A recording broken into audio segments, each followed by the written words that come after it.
Hello, everyone. Today is Tuesday, February 1st, 2022. In fresh attacks, bandits kill dozens in Kaduna, Niger. This article is taken from The Guardian. The gale of attacks by bandits, now classified as terrorists, in the northwestern part of the country, especially Kaduna and Niger states, was sustained all weekend, leaving in its trail bodies, arson, and displacement of citizens.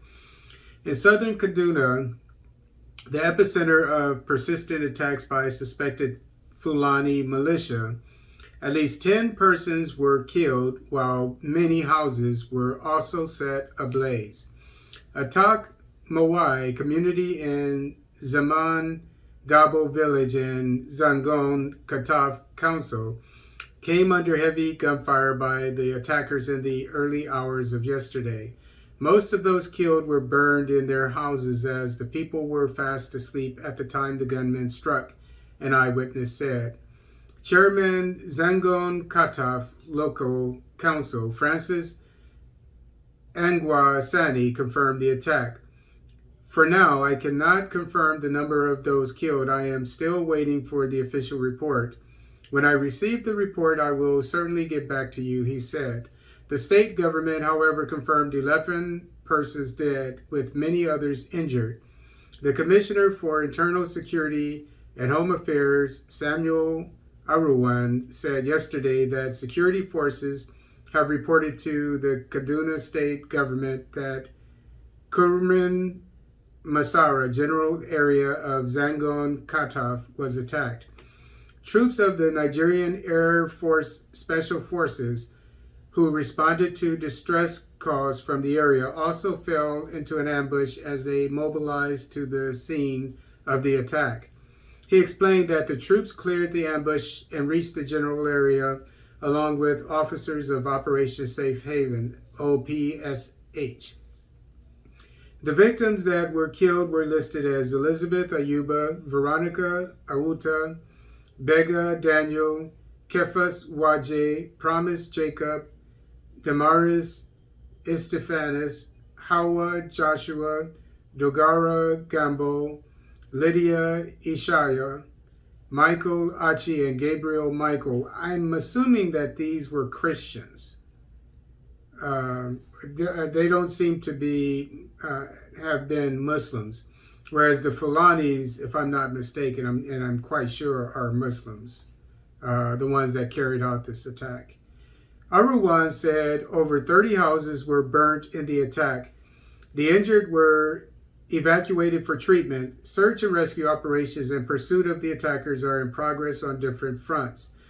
The state government will make public further details as soon as they are received from security forces. Governor Nasser El-Rufai, who has been in touch with the security forces and is receiving hourly briefings, expressed sadness at this report of the latest in series of attacks in the area.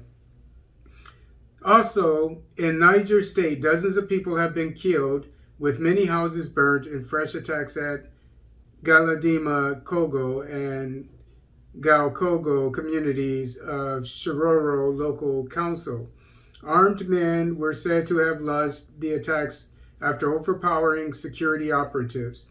Residents of the neighboring Kuchi, Sabon, Kabula, Kafana, Dangunu, Zazaga, and Chibani communities in Munya Local Council fled their homes as attackers were sighted yesterday morning.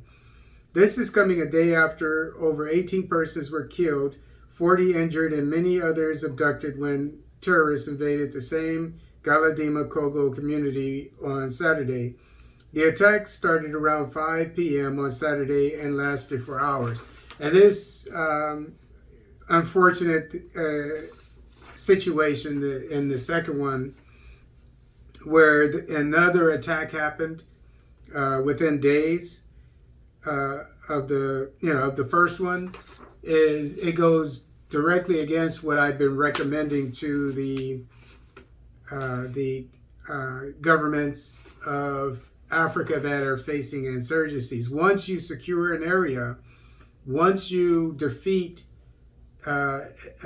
insurgents in a given area, or once they leave a certain area, you need to secure it. And I'm not going to go into detail about how our military people know what I mean. But this was not done in this case. And again, we need many boots on the ground. And my latest proposal, I think, is my greatest proposal.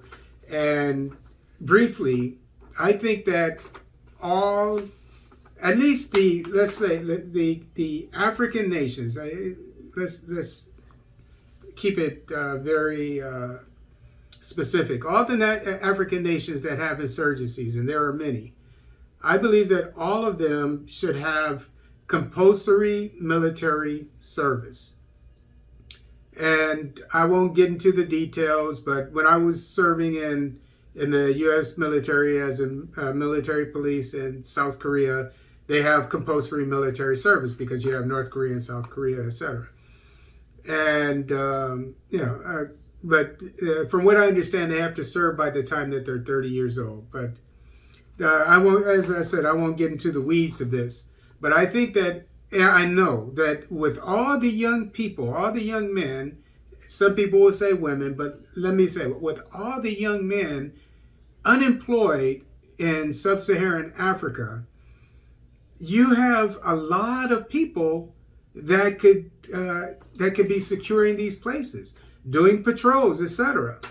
You know, you need boots on the ground. Nothing takes the place of troops being present where an attack can occur.